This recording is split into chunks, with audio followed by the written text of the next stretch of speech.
Assalamu alaikum, dear students. We are learning geography of class 10th, chapter 3, that is water resources. Our today's topic is water scarcity and need for conservation. आज का हमारा जो topic है वो है water scarcity, पानी की किल्लत। और इस जो हमारे पास पानी होता है इसका हम तहफ़्फ़ुज़ कैसे कर सकते हैं, वो आज का हमारा टॉपिक है। फाइन, या इसके तहफ़्फ़ुज़ की क्यों जरूरत है। फाइन, जो हमारे पास जब हम बात करते हैं वाटर स्कैर्सिटी की, तो हमें ये जानने की कोशिश करना होता है कि वाटर स्कैर्सिटी क्यों होती है। फाइन, क्योंकि हमें पता है कि जो हमारे पास 3/4 ऑफ द अर्थ सरफेस, जो हमारे पास 3/4 ऑफ अर्थ सरफेस है, दैट्स कवर्ड बाय वाटर, जो कि दैट्स अबाउट 71% जो हमारा अर्थ सरफेस है। इसके अलावा हम बोलते हैं कि जो हमारे पास वाटर है, it is a renewable cyclic resource. Fine, ये जो हमारे पास वसाइल है ये रिन्यूएबल है, ये रिजुविनेट होता है through the process of water cycle, इसे कहा जाता है हाइड्रोलॉजिकल साइकिल। इसके बावजूद भी हम फेस करते हैं जो हमारे पास है वाटर स्कैर्सिटी। जब हम हाइड्रोलॉजिकल साइकिल की बात करते हैं, we talk about precipitation, evaporation, condensation and the process goes on. तो इसके बावजूद भी क्योंकि हमारे पास अर्थ सरफेस है 3/4 कवर्ड बाय वाटर, और ये जो हमारे पास पानी जो एज ए रिसोर्स है, इट्स रिन्यूएबल रिसोर्स, और ये साइक्लिक रिसोर्स है जो रिन्यू होता रहता है हाइड्रोलॉजिकल साइकिल में। इसके बावजूद भी हम कहते हैं कि जो हमारे पास हम कहते हैं बाय 2025 जो हमारे पास 2 बिलियन पॉपुलेशन है वो फेस करेगी वाटर स्कैर्सिटी को। फाइन, ये हमारे पास डेटा है कि जो वाटर स्कैर्सिटी की कैसी नवीयत आगे होने वाली है। फाइन, जब हम वाटर स्कैर्सिटी की बात करते हैं तो हम बोलते हैं कि जैसे मैंने कहा कि there is availability of water, there is abundance of water, और जब हमारे जहन में स्कैर्सिटी ऑफ वाटर की बात आती है तो हम इमेजिन करते हैं कि वो इलाके जहां पर जो रेनफॉल काफी ज्यादा हो, वो इलाका जहां पर लो रेनफॉल हो, या जहां पर जो ड्राउट प्रोन हो। जैसे हमारे पास हम कहते हैं राजस्थान, हम इमेजिन करते हैं कि राजस्थान का इलाका जहां पर औरतें जो है वो पानी लाने के लिए दूर मटकों में पानी लाते हैं, हमें वही जहन में आता है। लेकिन ऐसी बात नहीं है। जो हमारे पास वाटर स्कैर्सिटी की प्रॉब्लम है ये किसी वाटर एबंडेंट रीजन में भी हो सकता है। जैसे अगर हम बात करेंगे जो शिलोंग है, Shillong is a place near Mawsynram दुनिया का वो इलाका है जहां सबसे ज्यादा बारिश होती है। इसके बावजूद भी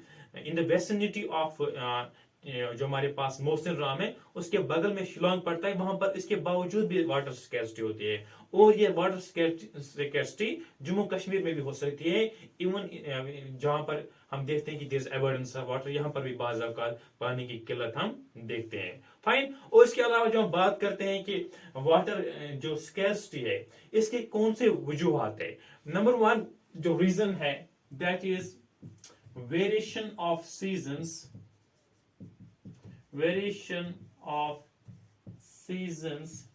एंड प्रेसिपिटेशन। बात जो हमारे पास एनुअल प्रेसिपिटेशन होती है, या जो हमारे पास जो सीजनल वेरिएशन है, जो किस सीजन में किसी सीजन में कम बारिश होती है, किस सीजन में ज्यादा बारिश होती है। किसी साल हम देखते हैं कि बारिश ज्यादा होती है, किसी साल बारिश कम होती है। इसके अलावा जो दूसरी यहाँ पर जो रीजन है वाटर स्कैर्सिटी का, वो है दैट इज एक्सेसिव, या हम कहेंगे ओवर यूटिलाइजेशन एंड एक्सप्लॉयटेशन। हम जो हमारे पास वाटर रिसोर्स है हम ज्यादा यूटिलाइज करते हैं, ओवर एक्सप्लॉयटेशन करते हैं, और unequal access to different social groups. जो हमारे पास डिफरेंट समाजी ग्रुप होते हैं उनको यकसा रसाई नहीं होती है वसाइलों की, या हम ज्यादा यूटिलाइज करते हैं और एक्सप्लॉयटेशन करते हैं जो हमारे पास वाटर। इस वजह से ज्यादातर हम देखते हैं, बिकॉज सेकंड रीजन, इस वजह से हम ज्यादा देखते हैं कि जो हमारे पास वाटर स्कैर्सिटी की प्रॉब्लम पैदा होती है। अब हम इनको समझने की कोशिश करेंगे जो हमारे पास क्वांटिटेटिव एस्पेक्ट में भी और क्वालिटेटिव एस्पेक्ट में भी। पहले मैं जिक्र करूंगा यहाँ पर रिगार्डिंग द क्वांटिटेटिव एस्पेक्ट। जो वाटर की जो मिकदार है उसमें किस तरह से हम देखते हैं कि ये प्रेशराइज होता है, इसी हम किस तरह से और एक्सप्लॉइटेशन करते हैं। फाइन। जब हम बात करते हैं, क्योंकि हमारे पास ये जो प्रॉब्लम होती है ये तो देहातों में भी हो सकती है और शहरों में भी हो सकती है, और हम देखते हैं कि जो हमारे पास सिटीज होते हैं, जो हमारे पास अर्बन लाइफ होते हैं, वहां पर क्या होता है, वहां पर जनरली जो हमारे पास पानी की तो अवेलेबिलिटी होती है, इसके बावजूद भी वहां पर क्या होती है, वहां पर वाटर क्राइसिस होती है, क्योंकि वहां पर जो पॉपुलेशन होती है वो काफी ज्यादा होती है। जब कहीं पर पॉपुलेशन ज्यादा होगी तो वहां पर जो वाटर की जो डिमांड होगी वो तो एक तो वाटर की डिमांड ज्यादा होगी, number one water demand, and number second जो होगा वहां पर प्लस फूड की डिमांड भी ज्यादा होगी। जब फूड की डिमांड जहां पर ज्यादा होगी तो वहां पर क्या होगा, वहां पर जो हमारे पास एग्रीकल्चर है वो भी प्रेशराइज होगा। और हमें पता है कि अगर एग्रीकल्चर हमें ज्यादा जो लैंड है वो एग्रीकल्चर के अंडर लाना पड़ेगा, और वी नीड इरिगेशन फैसिलिटीज। और इरिगेशन फैसिलिटीज हमें पता है जहां पर इरिगेशन ज्यादा होती है एग्रीकल्चर में, वहां पर जो consumption of water is more, वहां पर कंजप्शन जो होती है पानी की काफी ज्यादा होती है। और इसके अलावा इरिगेशन के अलावा हमें काम करना पड़ता है, we have to go for dry land farming, हमें वहां पर ड्राई लैंड फार्मिंग करनी पड़ती है, और हमें वो क्रॉप्स ग्रो करने पड़ते हैं जो क्या हो, जो ड्राउट प्रोन हो। The crop should be drought prone. इसके अलावा हमें क्या करना पड़ता है, क्योंकि हमारे पास पानी की जो फैसिलिटी सरफेस वाटर होता है, दूसरा जो हमारे पास अंडरग्राउंड वाटर होता है इन द फॉर्म ऑफ, हमें जो हमारे पास एग्रीकल्चर होते हैं, जो हमारे पास फार्मर्स होते हैं, उनको वेल्स खोदने पड़ते हैं, उनको ट्यूब वेल्स खोदने पड़ते हैं। इस वजह से भी हम देखते हैं कि जो हमारे पास ग्राउंड वाटर की जो सतह है, जो ग्राउंड वाटर की जो लेवल होती है वो काफी ज्यादा, जो एक्वाफायर होता है वो काफी ज्यादा, उसकी लेवल काफी नीचे चले जाते हैं, because of the establishment of wells and tube wells to serve our agriculture. क्यों क्यों इसकी जरूरत पड़ती है, because we have to feed more population. Fine. हम देखते हैं कि एक तो होता है जनरल प्रॉब्लम क्या है, और उसके बाद हम देखते हैं कि जो हमारे पास इसके अलावा अगर हम बात करेंगे आफ्टर इंडिपेंडेंस, आजादी के बाद क्या हुआ, तो हम देखते हैं कि there was intensive industrialisation and urbanisation. आजादी के बाद हम देखते हैं कि इंडस्ट्रियलाइजेशन भी ज्यादा हो गई, और हम देखते हैं कि इसके साथ साथ हम देखते हैं कि अर्बनाइजेशन, जो शहरीकरण ज्यादा हुआ, जो हमारे पास शहर ज्यादा से ज्यादा आबाद हो गए। और जो हम देखते हैं कि यहाँ पर जो अर्बनाइजेशन की बात करते हैं, क्योंकि जो हमारे पास अर्बन एरियाज होते हैं वहां पर डिफरेंट फिर जो कॉलोनीज सेटल होते हैं, डिफरेंट कॉलोनीज वहां पर सेटल होते हैं। इसके अलावा हम देखते हैं कि डिफरेंट हाउसिंग कॉलोनीज होते हैं, वहां पर कॉलोनीज जब वहां पर एग्जिस्ट करेंगे तो उनको पानी की भी जरूरत पड़ेगी, और वो पानी कैसे वहां पर अपने आप खुद को अवेल करेंगे, वो डिफरेंट मशीनरी का इस्तेमाल करेंगे, जो हमारे पास मुख्तलिफ पंपिंग डिवाइसेस होते हैं उनका इस्तेमाल करेंगे। They will make use of pumping devices. और जब पंपिंग डिवाइस का इस्तेमाल करेंगे तो वो पानी कहां से लाएंगे, वो पानी ज्यादातर क्या करेंगे, वो अंडरग्राउंड वाटर लाएंगे और उसको यूटिलाइज करेंगे। उससे भी हम देखते हैं कि जो हमारे पास ग्राउंड वाटर लेवल है उससे भी जो ग्राउंड वाटर लेवल काफी डाउन जाती है। और इसके अलावा जब जब किसी जगह पर अर्बनाइजेशन होती है तो जो हम देखते हैं कि उनका जो अर्बन लाइफस्टाइल होता है, जो अर्बन लाइफस्टाइल होता है, इससे फिर ये प्रॉब्लम ज्यादा बढ़ जाती है। अर्बन जो लाइफस्टाइल होता है इससे ये प्रॉब्लम ज्यादा एग्रीगेट हो जाती है। इससे जो प्रेशराइज होता है, जो हमारे पास वाटर होते हैं, इस पर ज्यादा प्रेशर पड़ता है। इसके अलावा अगर हम बात करेंगे सनतों की इंडस्ट्रियलाइजेशन की, हम देखते हैं कि आजादी के बाद इंडस्ट्रियलाइजेशन की निवेद काफी ज्यादा बढ़ गई। हम देखते हैं कि जो मुख्तलिफ मल्टी नेशनल कॉरपोरेशन है, MNCs हैं, उन्होंने अपने इंडस्ट्रियल यूनिट्स डिफरेंट इलाकों में इस्टेब्लिश किए। और हम देखते हैं कि जो हमारे पास कोई भी इंडस्ट्री हो उसको चलाने के लिए वी नीड वाटर, हमें पानी की जरूरत होती है। और इसके अलावा हमें इलेक्ट्रिसिटी की भी जरूरत पड़ती है, we need electricity as well. और ये इलेक्ट्रिसिटी कहाँ से आती है, ये इलेक्ट्रिसिटी आती है हाइड्रो पावर से, ये पन बिजली से ये इलेक्ट्रिसिटी आती है। और हमें पता है हिंदुस्तान में तकरीबन जो हमारे टोटल इलेक्ट्रिसिटी जो प्रोडक्शन होती है और जो कंजप्शन होती है उसका तकरीबन 22% जो है बिजली वो कहां से आती है, वो हाइड्रो पावर से आती है इंडिया में। फाइन। और इस तरह से हम देखते हैं कि जो हमारे पास अब ये because of establishment of industries, इससे ज्यादा हम देखते हैं कि जो हमारे पास वसाइल है ये ज्यादा प्रेशराइज हुए हैं, और जो हमारे पास अर्बनाइजेशन होती है, जो हमारे पास इसे और एक्सप्लॉयटेशन होती है वसाइलों की, खासतौर पर जब हम बात करते हैं वाटर सोर्स की, ये ज्यादा प्रेशराइज हुए हैं because of over exploitation of this resource. That is in quantity terms में क्या प्रॉब्लम है। इसके बाद अगर हम बात करें यहाँ पर इन क्वालिटी टर्म्स, अगर हम बात करेंगे यहाँ पर इन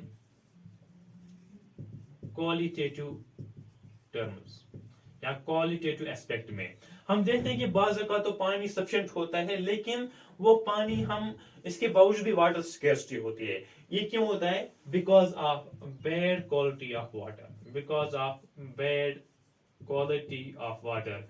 पानी की जो क्वालिटी है वो अच्छी नहीं होती है, वो हम यूटिलाइज नहीं कर पाते हैं। इसके मुख्तलिफ वजूहात हैं, जैसे हमारे पास जो डोमेस्टिक जो वाटर की जो पोल्यूशन होती है, जो डोमेस्टिक वेस्ट होता है जो हमारे घरों से निकलता है, या हमारे पास जो इंडस्ट्रियल वेस्ट होता है, इससे भी हमारे पास जो वाटर पोल्यूशन होती है, जो इंडस्ट्रियल वेस्ट इंडस्ट्री से निकलता है। इसके अलावा हम देखते हैं कि जो हम फर्टिलाइजर्स इस्तेमाल करते हैं, जो हम फर्टिलाइजर्स इस्तेमाल करते हैं, जो हम पेस्टिसाइड्स इस्तेमाल करते हैं, इस वजह से भी जो हमारे पास जो हम एग्रीकल्चर के लिए इस्तेमाल करते हैं फर्टिलाइजर्स पेस्टिसाइड्स, ये भी फिर पानी में जाते हैं, और इस तरह से हम देखते हैं कि वाटर जो है वो उसकी पोल्यूशन काफी ज्यादा होती है। और हमारे पास जो मुख्तलिफ स्ट्रीम्स हैं वो अब दे हैव टर्न्ड टॉक्सिक, वो स्ट्रीमर्स जो है वो अब जहरीले बन गए हैं। इतना ही नहीं, इवन कि हमारे पास जो जैसे रिवर्स हैं, जैसे गंगा है, यमुना है, उसमें भी हम देखते हैं कि उसमें पोल्यूशन की जो लेवल काफी ज्यादा बढ़ गई है, और हम that is not even drinkable now, हम इसको यूटिलाइज नहीं कर पाते हैं, जो गंगा होगा या यमुना होगा। तो इसकी ये नैयत काफी ज्यादा बद से बदतर हो रही है। That is in terms of qualitative aspect. हमारे पास पानी तो है, इसको हम यूटिलाइज नहीं कर पाते हैं, बिकॉज जो इसकी क्वालिटी है वो काफी खराब हो चुकी है। इसके अलावा अगर हम बात करेंगे, क्योंकि हमने समझा कि वाटर स्कैर्सिटी कितनी है, तो वाटर स्कैर्सिटी जब होती है तो हमें इसको जो हमारे पास पानी है इसको तहफ्फुज देने की जरूरत है, इसको हमें प्रोटेक्ट करने की जरूरत है। प्रोटेक्ट करने की जरूरत क्यों है? Why there is need for protection for conservation? तो इसकी जो वजह है, number 1 is to safeguard our health. तो कंजर्वेशन की क्यों जरूरत है? Number 1 is to safeguard our health. जो हमारे पास हेल्थ है उसको सेफगार्ड हेल्थ, अपनी सेहत को बचाने की जरूरत है। नंबर 2 जो यहाँ पर कंजर्वेशन की क्या जरूरत है? To avail the food security, हमें गुज़ा की हमेशा जरूरत है, और अपने आप को फूड के जो हमारे पास गुज़ाई अजनास है उनको सिक्योर करने के लिए भी हमें क्या चाहिए? हमें अपने वाटर रिसोर्स को कंजर्व करने की जरूरत है। इसके अलावा अगर हम बात करेंगे, जो हमारे पास डिफरेंट एक तो होता है जनरल फूड, जो हमारे पास ज़रिए माश है, डिफरेंट कम्युनिटीज का जो सोर्स ऑफ लाइवलीहुड है, या जो हम इस पर डिपेंडेंट है, तो उस अपने लाइवलीहुड को भी बचाने के लिए, अपने जरिए माश को भी बचाने के लिए, we need to have conservation of water. Fine. इसके अलावा जो हमारे पास इससे अगर हम कंजर्व करेंगे वाटर को, इससे जो हमारे पास नेचुरल इकोसिस्टम है, हम इसकी डिग्रेडेशन को बचा सकते हैं। जो डिग्रेडेशन है, डिग्रेडेशन ऑफ नेचुरल इकोसिस्टम भी हम इसे बचा सकते, इसको हम बचा सकते हैं। एंड लास्टली जो हमारे पास है इकोलॉजिकल क्राइसिस, जो इकोलॉजिकल क्राइसिस होती है बिकॉज ऑफ ओवर एक्सप्लॉयटेशन और ओवर यूज ऑफ वाटर, उससे भी हम बच सकते हैं। क्योंकि जो हमारे पास कोई भी इकोसिस्टम हो वो तभी थ्राइव कर सकता है, वो तभी एग्जिस्ट कर सकता है, वो कभी तभी चल सकता है जब वहां पर मियारी पानी हो, जब वहां पर क्वांटिटी में पानी हो, और क्वालिटी एस्पेक्ट में भी उसकी क्वालिटी जो है, इसका जो मियार है वो अच्छा हो, तभी वो हम यूटिलाइज कर सकते हैं। इस वजह से हम देखते हैं कि जो एक तो वाटर स्कैर्सिटी क्यों होती है, फाइन, और ये कैसी इसकी क्वालिटेटिव एस्पेक्ट, क्वांटिटी एस्पेक्ट में कैसे हमने देखा, फिर उन्हें क्वालिटी टर्म्स में भी देखा, और फिर हमने समझा कि हमें जो हमारे पास वाटर रिसोर्स है इनको कंजर्व करने की जरूरत क्यों है। That's all in this video, that's all in this lecture. Thank you.